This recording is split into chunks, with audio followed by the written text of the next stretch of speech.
Hola a todos, ¿cómo están? Hoy voy a enseñar cómo hacer slime. Los materiales que voy a utilizar son colbón, bórax en agua y pues como vemos voy a comenzar echando el colbón aquí. Bueno, ya que lo eché, voy a echarle un poquito de bórax. Unas gotitas, listo, esto sería suficiente.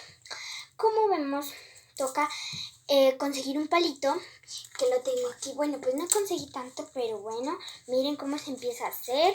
Y pues les mostraré cómo se hace este slime, porque pues ya comienza a hacerse. Miren, aquí está esto. Miren, ya está comenzando a hacerse. Bueno, como vemos le voy a echar un poquito, unas goticas. Y bueno, aquí está, miren. Uy, algo se extravió aquí. Bueno, aquí ya vamos a comenzar. Y miren, se va haciendo fácilmente. Bueno, al principio va a estar obviamente un poco pegajoso, pero luego ya se va a hacer.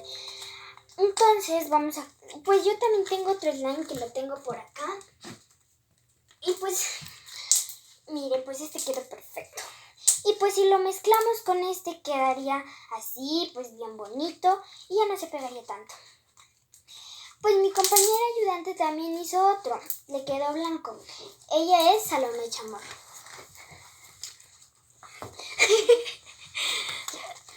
Hola a todos. Hoy les vengo a mostrar con mi compañera Giselle Chamorro un slime que hemos hecho en estos días. Y miren, se puede hacer burbujas. Sí, así, miren. Mirad su sonido. Oh, qué bien queda. Y si lo mezclamos todo,